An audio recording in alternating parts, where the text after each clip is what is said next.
ladies. My name is Angela. For those of you that haven't met me, I'm a functional medicine practitioner, and I have an interest in working with females just like you. If you are between the ages of 35 and 55 or just outside of those areas as far as age, and you are suffering from hormone imbalance symptoms. And I want to let you know that I've also suffered with hormone imbalance symptoms on and off for what I would say most of my life since I got my period when I was 12. And I understand some of the suffering that you may be feeling as well. But I also know how to get the balance back too. I suffered from many different symptoms throughout the years of hormone imbalance. And I do know now, feeling a lot better, a lot of the things that were really in my blind spot that I didn't understand, that now that I understand, I really want to share how you can help yourself get balanced as well. So I want to share with you today something around fatigue, because I know many women do have a lot of fatigue leading up to the start of their cycle. You may feel like the week or even 2 weeks before you get your period, you're just absolutely exhausted. It's like someone's just pulled the plug out of the wall on you from an energy perspective.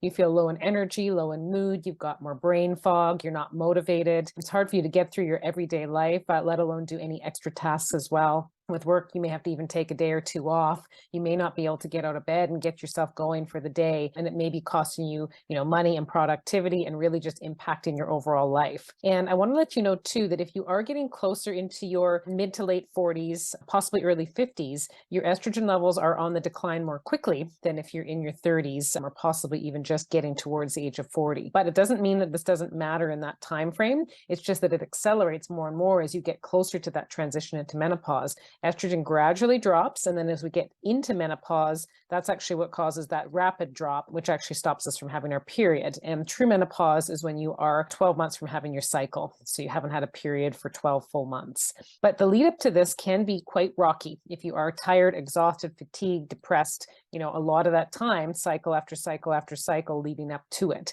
So I want to let you in on a secret of something that many women don't know that could really help them, because as you get closer to the transition into menopause and estrogen lowers, we want to do all that we can to maximize our estrogen production so that we can stay as healthy and well in our brain function, in our energy levels, and just our overall quality of life. So here's something that you may want to do. We're at a time of year now where we're moving out of winter into spring. And for almost everyone that lives in this northern hemisphere on the north side of the equator, we have what's called vitamin D deficiency. And the reason for this is because we just don't see the sun as often at this time of year as we do when we're in full summer. And so when you have vitamin D deficiency, and it's estimated that up to 80% of our population actually, again, north of the equator has vitamin D deficiency, that it actually does impact your ability to produce estrogen, estradiol, our main estrogen, again, that really helps us feel emotionally and physically well. So, if we have deficient vitamin D, it can be as simple as just bringing in a little bit of extra vitamin D, especially in these winter months. But here's the clue for you as well. You may or may not know what your D levels are. So it's always really important to get vitamin D levels checked before you start supplementing. For example, someone who is really, really low, really deficient in their vitamin D levels, they're going to have to top themselves up a little bit more from a supplementation perspective, and especially in those winter months when we barely see the sun, depending on where you live. Whereas for some people, they may not need as much, but they need a little bit of support. So it's always important for us to understand and check our levels to make sure that if we are supplementing, that we're dosing appropriately. The other piece to this is you've got to be careful, because vitamin D is a fat-soluble vitamin, and you may not be absorbing it that well. So if you have any sort of issues with digestion, if you're not breaking down fats, nutrients properly, chances are you're probably not going to absorb this vitamin D as you should. And it sometimes can be quite hard on other systems of your body, organ systems, kidneys, that kind of thing. So we need to be mindful of that. The other piece is vitamin D has to be synthesized, meaning this is where the body really sucks it up and picks it up for utilization to support our brain, our mood, our energy levels. Again, especially as we get into that lower estrogen production phase of our cycle in the back half, close to our period, we're really relying on optimizing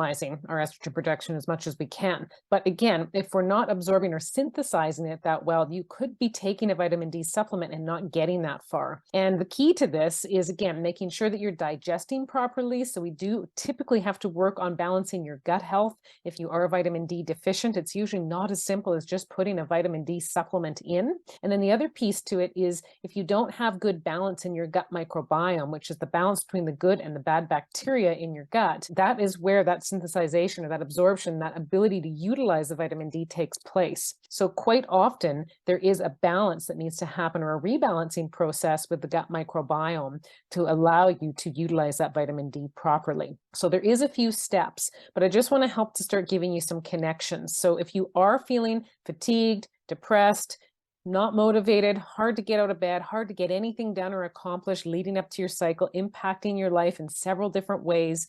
You're not in menopause yet. This is coming around cycle after cycle after cycle, maybe getting worse as you get older. We do want to do a few things. We want to first check your vitamin D levels. Understand, do you need to supplement? You most likely do. Like I said, if you live in that northern hemisphere, and especially coming through winter, if you're not getting either as much penetration from the sun, or you're just not getting as much sun at all because you're all bundled up because it's more chilly out, you most likely need to supplement. We need to understand with how much, and that's where checking the D levels on blood labs is super important. And I do work with women all over North America, and I can do this testing for you if you need it. I can requisition it, so you can just let me know if you need help with that. And then again, the next step is, it's not always that simple just to optimize how much is coming in. We also need to check on your gut health and understand, are you absorbing it properly? Here's some signs that your gut may be slightly out of balance, and you may or may not know this, but do you have any belching or gas after you eat a meal, or even just more generally throughout the day? Do you ever get bloating? Do you have bowel movements that are unfavorable? You're either going too often or not often enough.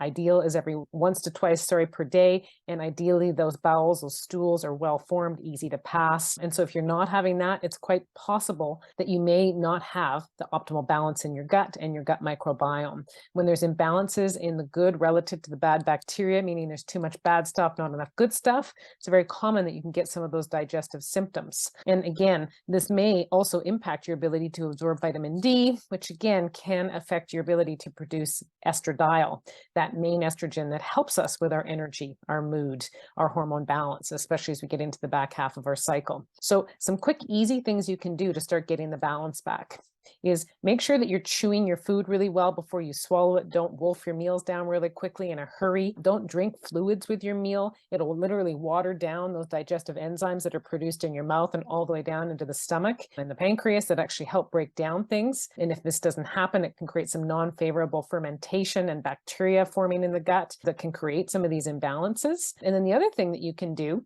is, if you work with a functional practitioner like me, we can and often do and should do some proper lab testing to understand what the status of your gut health is. So we can do this through actually doing a stool sample test that looks at the balance of your gut microbiome, understands if there is too much bad stuff relative to the good stuff. And if that's the case, there's some techniques and things we can do in regards to diet and lifestyle to help you get the balance back. This will help you absorb your vitamin D better. This will help you produce more balanced estrogen levels throughout the month.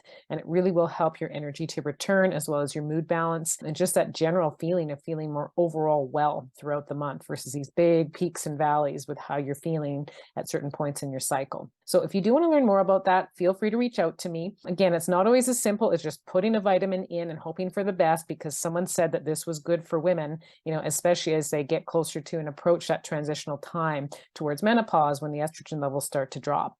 We've got to be a bit more mindful of understanding why they could be low, why bringing in vitamin D may not actually be doing much for how we're feeling, and then we assume it just doesn't work, but there's often more to the process, and you really need to dive in with a practitioner and understand your levels, understand what's happening in your body, do the proper lab testing so you can get the balance back, not only in your vitamin D levels, but overall throughout the gut, throughout your hormones. Everything works together as a unit. It either works well or it starts to break down in several different areas. So we've got to piece it all together, get you feeling better, and you can actually feel that more even transition through the front half, back half of the cycle and throughout your period. So if that sounds like you'd like that and you do feel like you're struggling, feel free to connect with me. So you can go to my website to do this, www.angelasimpsonfunctionalmedicine.ca, and there is a place there to book a free complimentary consult. And I do hope that you also will continue to follow me on YouTube. I look forward to bringing you more and more information on how you can rebalance your hormones naturally, especially as you get into your mid to late 30s,